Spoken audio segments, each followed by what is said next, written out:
Bonjour à tous.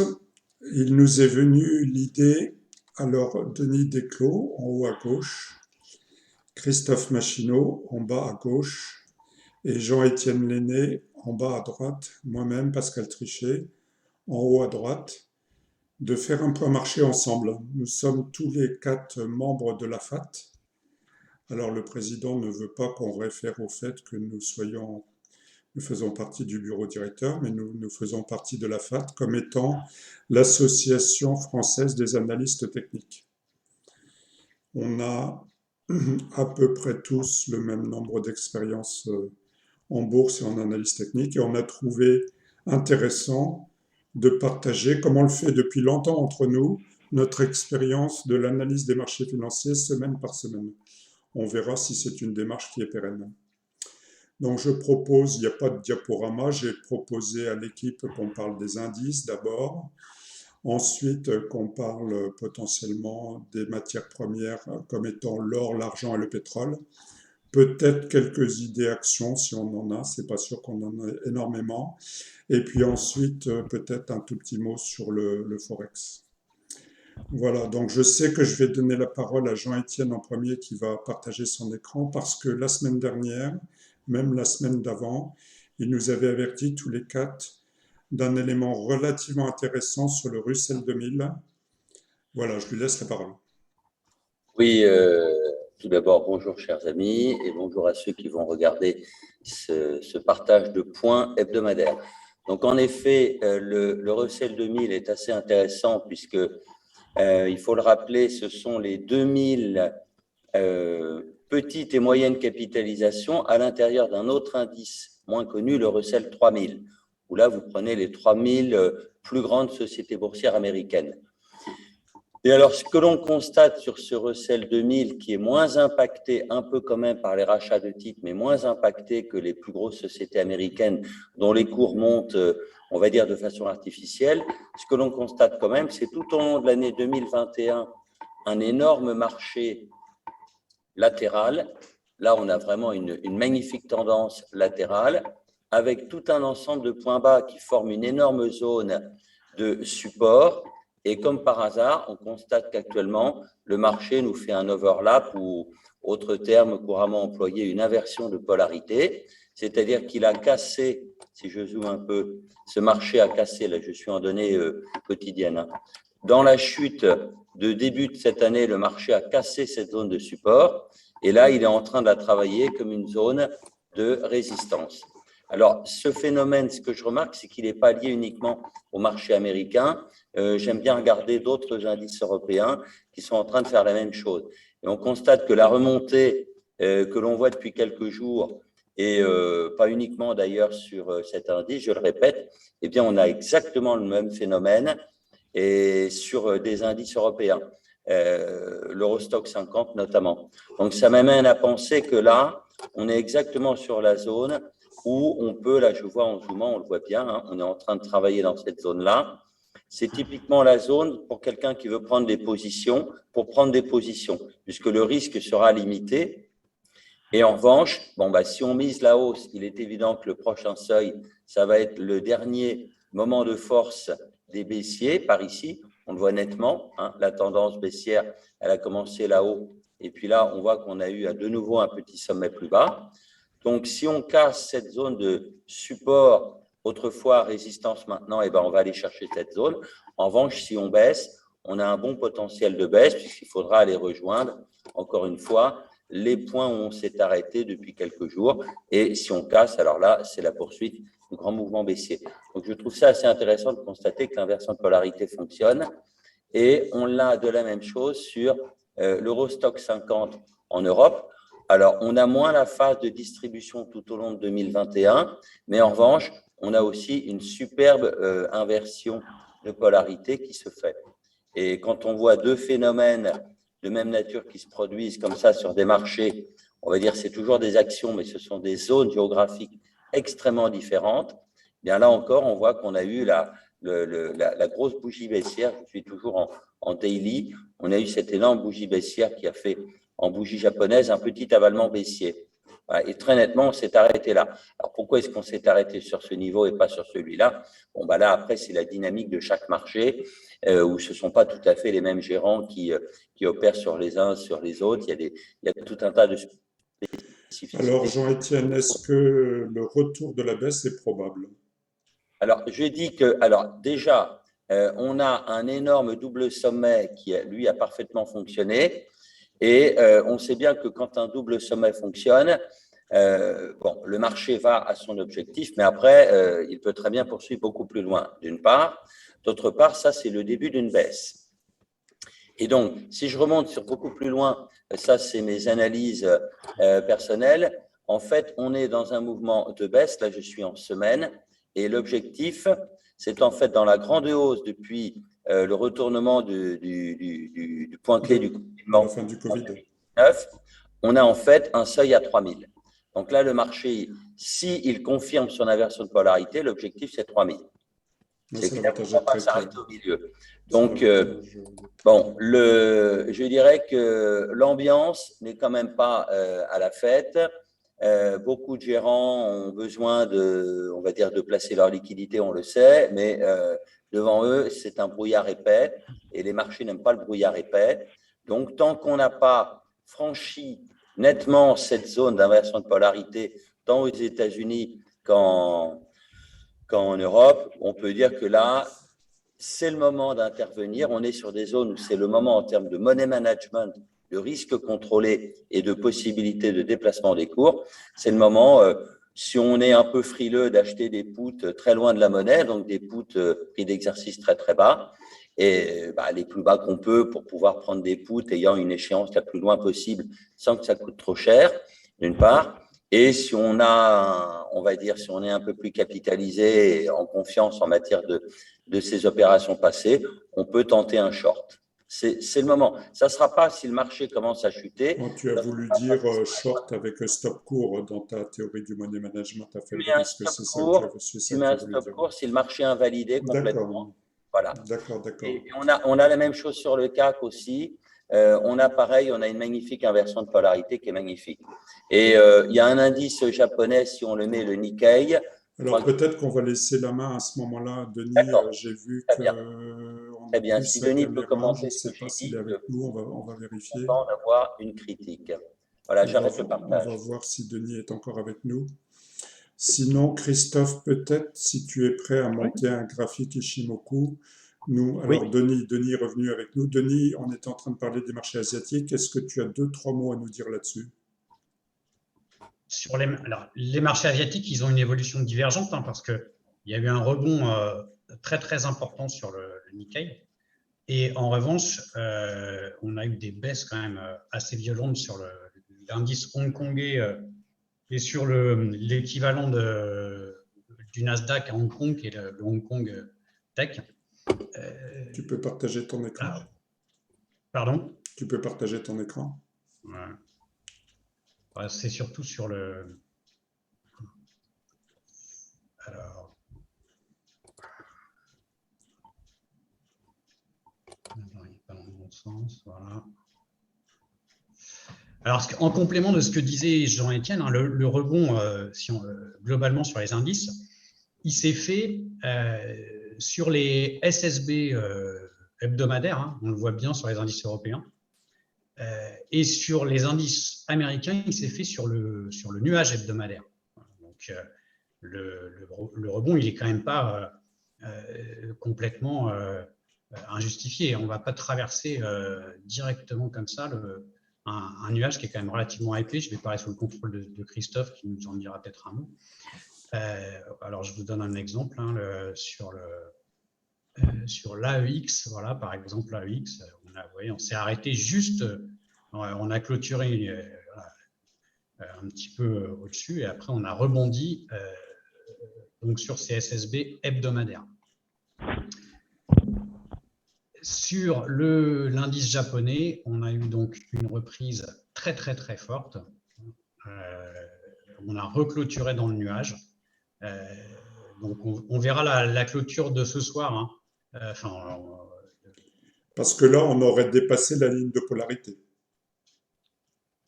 Qu'est-ce que tu appelles la ligne de polarité? L'espèce de support qui correspond au point bas de début 2002, de septembre, de août 2021, le point bas. Alors, ce qu'il y a, c'est qu'en fait, ce qui fait aujourd'hui sur le Nikkei, hein, ce qui fait sens, ce sont les plats de SSB mensuels qui datent de la bulle des années 90. Donc ici, on a un gros plat de SSB donc à 29 369 qui a fait office de résistance. Et là, on a un autre plat de SSB à 26 572 qui fait office de support. Et on voit bien en mensuel. Hein. En mensuel, on n'a pas réussi à clôturer au-dessus de la résistance. Et là, on est à chaque fois remonté au-dessus des 26 172. D'accord. Voilà. Maintenant, mon sentiment, hein, c'est que Jean-Étienne l'avait souligné la dernière fois, c'est un rebond qui se fait quand même avec peu de volume. C'est un rebond, je trouve, qui ressemble plus à un melt-up qu'à des achats rationnels. Et donc, je ne serais pas surpris non plus que la baisse reprenne d'ici. On avait constaté effectivement avec Jean-Étienne la semaine dernière et la semaine d'avant que le rebond ne s'est pas fait avec les volumes nécessaires. Bon, je voudrais donner la parole à Christophe. Peut-être que Christophe, tu nous dis deux mots Ishimoku sur l'indice Nasdaq qui est apparu un peu plus fort, mais qui pour autant bute sur le haut de son nuage, en hebdomadaire je parle, bute sur le haut de son nuage et puis bute sous la Kijun a priori. Je ne sais pas si vous avez vu ça, on l'a partagé dans nos analyses. Alors ça, c'est le Nasdaq ou c'est Apple?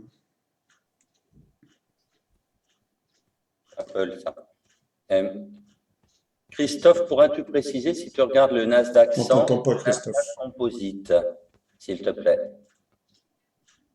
On t'entend pas, Christophe. Alors si jamais on a un problème audio avec Christophe, ton micro est tout simplement coupé, j'ai l'impression. Ah, ce sont les petites joies du direct. Le micro de Christophe est coupé, on ne t'entend pas. Alors à ce moment-là, je vais prendre la main, peut-être si Christophe cherche à rétablir le son pendant ce temps-là. Moi, je peux le montrer, le Nasdaq, si tu veux. Et ça illustre bien ça, parce que le Nasdaq, il a vraiment rebondi sur sa SSB hebdo. Hein. Le voilà. Nasdaq 100, Jean-Étienne. Alors il y a la notion de rebond que tu plaidais tout à l'heure. Moi, ce que j'avais vu, je vais partager mon écran. Et on voit que là, on retourne sur le haut du nuage, effectivement. En plus, alors, il y a la Kijun. Il va falloir reclôturer au-dessus du nuage et de la Kijun pour que la hausse éventuellement reprenne. D'accord. Alors, ce que je voulais vous montrer, c'est que le Nasdaq avait été un peu plus fort. On a une sorte de ligne de polarité aussi. On va essayer de correctement l'afficher, qui a correspondu au point bas ici. On est sur cette zone de polarité-là, et on est en haut du nuage. On était rentré dans le nuage. Comme Denis l'a fait remarquer, on a parfaitement rebondi sur le bas du nuage. On est sur le haut du nuage, et en plus, on se heurte à la Kijun. Hebdomadaire, je parle, hebdomadaire. Oui, Pascal, tu signales une excellente inversion de polarité, en effet, qui avait déjà fonctionné, d'ailleurs, quelques années plus tôt, en 2021, le 15 février. Et donc, on est en train de la jouer pour la troisième fois, et c'est un seuil très important à surveiller. À peu près 14 100, 300. 14 700. Oui. Voilà, bon, comme on a dit qu'on ne voulait pas forcément être trop long, on va voir dans quelle mesure on peut parler un peu d'autre chose que les indices. Donc on plaide plutôt pour un retour de la baisse, mais ce n'est pas une garantie absolue. On cherche à le travailler à la baisse avec un stop court. Bon. Pascal? Oui, on t'entend. Vous m'entendez? Oui, on t'entend. Je retiens le casque, je vais repartager mon... On t'entend plus à nouveau, Christophe. On t'entend plus. Mais c'est dès qu'il partage son écran, en fait. A priori, dès que tu partages ton écran, ça pose problème. Bon, on va voir. à passer à une autre tête de chapitre. C'est pas grave, Désolé. on règlera nos problèmes techniques un peu plus tard. Alors, je propose qu'on passe à l'or et le pétrole. Je vais peut-être à ce moment-là prendre un peu la main. Donc, pour ce qui est du pétrole, on va rien dire de ce qui se passe de la crise en Ukraine, mais pour autant, on a un rebond à la hausse relativement important. Donc, le pétrole apparaît haussier. Voilà, ça se travaille normalement à la hausse. Ensuite, ça, c'est une ligne qui n'a plus lieu d'être, en quelque sorte. Il y avait une zone de support ici assez forte, mais on est largement au-dessus des courbes. L'or, hein, le gold. Le gold, je vais me mettre en hebdomadaire et je vais faire appel. Je ne suis pas le meilleur spécialiste Ishimoku du monde. On verra si Christophe peut reprendre la parole après. Mais on avait un appui sur la Tenkan. On a eu cette semaine un magnifique appui sur la Tenkan et a priori on va finir cette semaine comme ça. Donc on est aussi dans un schéma potentiellement haussier sur l'or. Ça apparaît à peu près évident. Une très courte intervention pour l'or. Le rebond s'est aussi fait sur une inversion de polarité par rapport au mois de fin mai 2021. Oui, je vois ce que tu veux dire. Je vais le tracer. Oui, je pense que tu réfères à ça. Oui. Un peu en dessous, c'est un peu large, c'est un peu trop large. Vers 1915 à peu près. Tu réfères à ça. 1909-1915. Donc on est haussier sur l'or, il n'y a pas tellement de...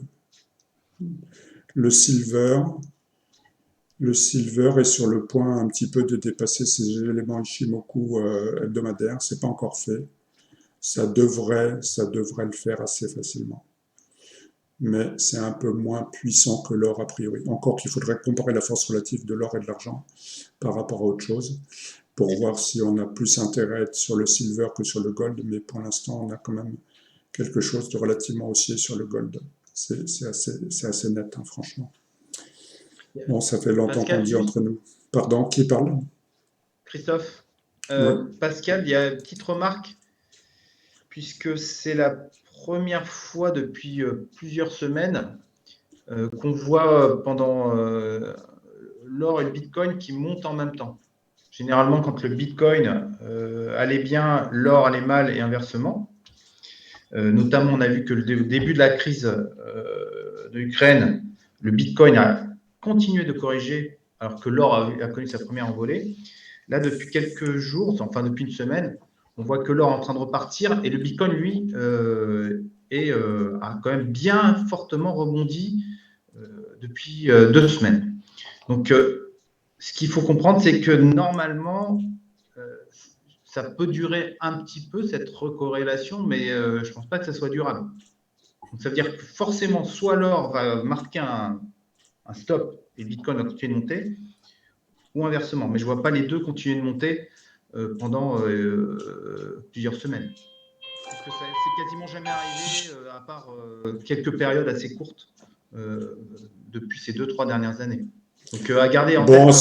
À suivre, on verra bien cette corrélation. Il y a beaucoup de personnes qui sont positives sur le Bitcoin, puisqu'ils ont rassuré. Peut-être tu pourras montrer le graphique du Bitcoin en se disant, ça y est, on a marqué des plus bas, plus hauts, et on commence à faire des plus hauts, hein, selon la théorie de dos.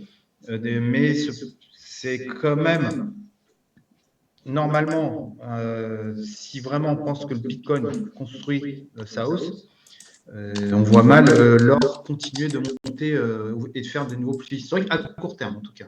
C'est ça l'idée. Hein. On voit bien, si tu vas sur le Bitcoin, je crois que c'est quand même assez clair. Alors, d'ailleurs, juste à ce propos, il y a eu la semaine dernière le patron de Bridgewater, donc qui s'appelle Ray Dalio. C'était le plus gros hedge fund au monde. Il pèse des dizaines de milliards. C'est un peu le BlackRock des hedge funds. Et qui a indiqué clairement qu'ils allaient se lancer dans les cryptos. Donc ça, c'est un signal très fort. D'ailleurs, c'est à partir de ce moment où il a parlé que le Bitcoin a quasiment pris plus de $5 000 en quelques jours. Donc, à garder en tête, c'est-à-dire il y a quand même des baleines, de nouvelles baleines hein, pour le coup, puisque Ray Dalio n'avait jamais mis d'argent dans les cryptos. Et il indique clairement que pour lui, voilà, il pense que ça peut être un hedge contre l'inflation. Donc voilà, toujours garder en tête que normalement, naturellement, le hedge pour l'inflation historique, c'est l'or, mais voilà, il y a un challenger, le Bitcoin. Donc à garder en tête pour les prochaines semaines, prochains mois. Bon, Et on n'avait pas prévu a priori de parler un peu crypto-monnaie, mais on essaiera Ouais. de faire un focus éventuel là-dessus. On aura. Pourquoi on vous présente ça ensemble? Parce que on dirige un groupe de formation agréé, compte personnel de formation, permettant de se former à la bourse. Et on aura à vous proposer bientôt une proposition de formation crypto-monnaie. alors, Voilà. pour le Bitcoin, un point très rapide, on a une énorme résistance à franchir aux alentours de 45 000. Voilà. Là, moi, je le regarde en 4 heures. On a une énorme résistance qui fait aussi office d'inversion de polarité d'un support précédent. Et Ouais. pour reprendre ce que disait Christophe, quand on voit des nouveaux arrivants sur le marché du Bitcoin, c'est peut-être là où on peut avoir une corrélation un peu plus longue que d'habitude entre l'or et le Bitcoin, parce que c'est un vrai changement.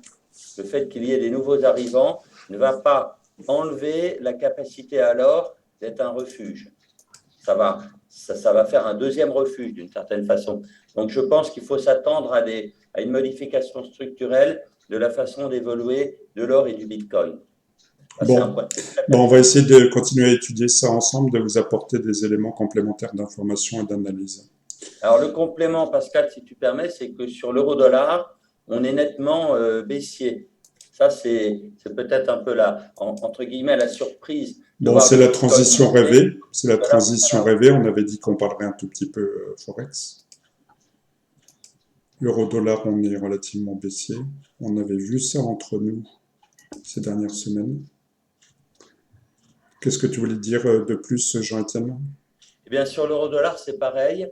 La petite hausse, on va dire, elle est d'une certaine façon en train de s'arrêter. Là encore, sur une inversion de polarité, sur des points bas qu'on a connus fin de l'an dernier et début de cette année. Donc, on peut penser là encore que on commence à s'acheminer vers un nouveau scénario baissier.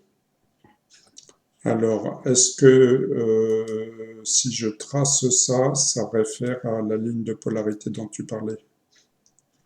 La ligne de polarité, je la vois. Alors, j'ai juste un problème d'affichage. Non, sinon je te laisse repartager ton écran.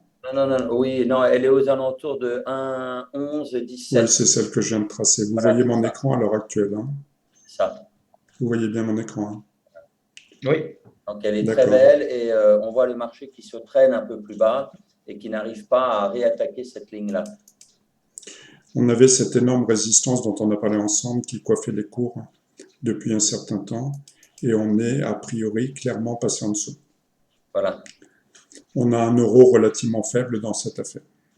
Mon cheval de bataille, c'est l'euro franc suisse que je me plais à montrer sur 20 ans, si ce n'est plus, 40 ans. C'est véritablement en défaveur de la force de l'euro.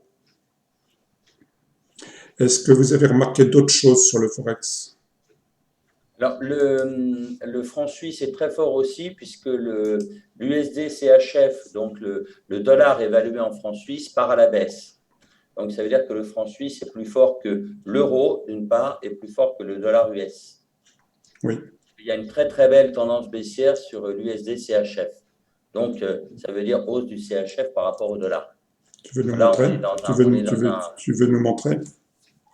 Alors, oui, je suis en 1 heure, je vais le montrer. Alors,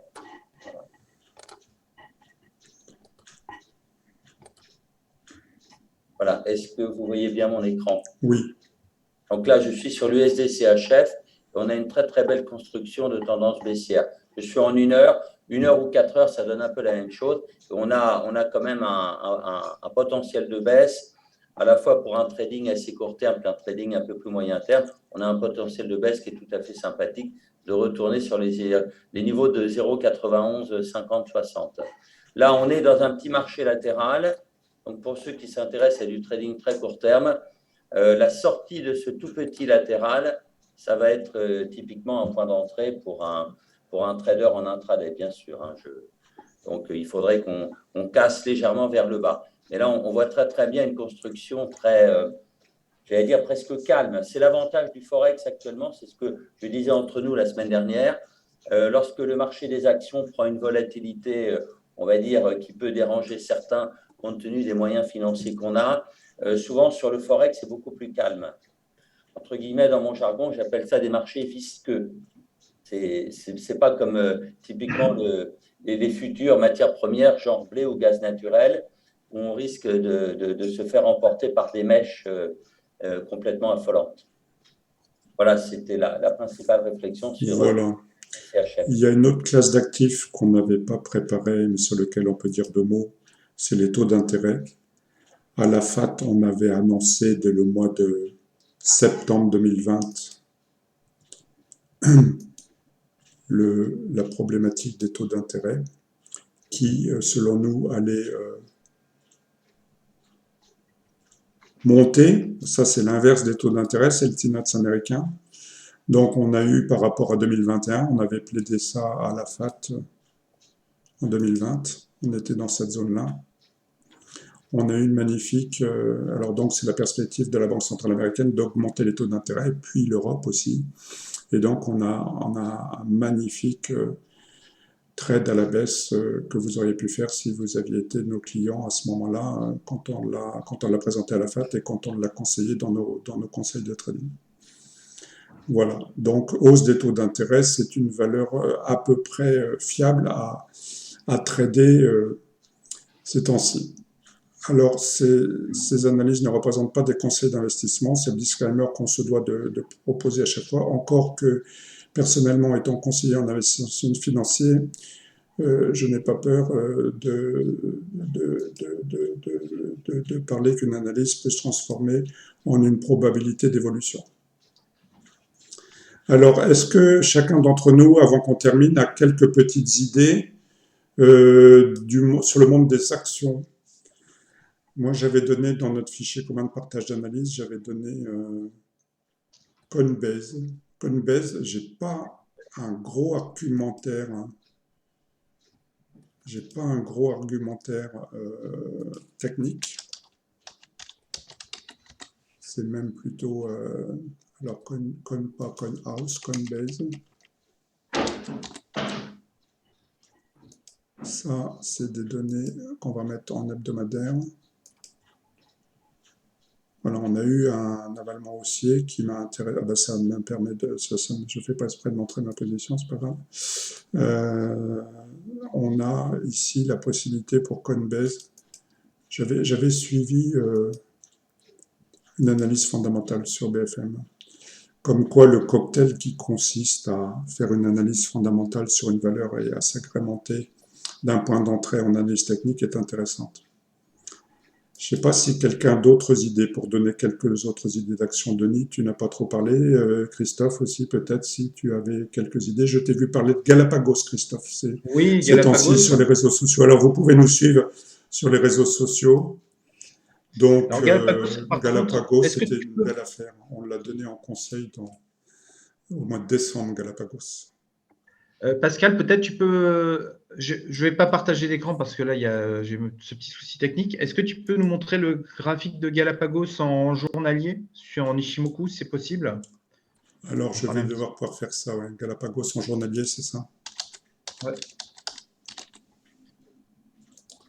En journalier, et je vais le prendre sur seulement 200 unités. Oui, ce sera déjà bien. Peut-être un peu plus. Voilà, est-ce qu'on voit suffisamment bien? Pour le moment, on ne la voit pas encore. Alors, il faut que je partage mon écran.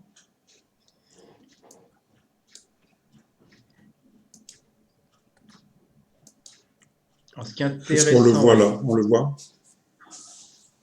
On voit donc, voilà, là, c'est un graphique classique. Tu peux peut-être, voilà, je pense que tu l'es là par défaut, Ishimoku, tu vois, il suffit juste que tu le remettes en visible, voilà, ou sinon, Je vais afficher on voit en effet. Ishimoku. Ouais, tu l'as ici, ouais. Donc pour ceux, c'est vrai que nous, on aime bien Ishimoku au sein de la FAT.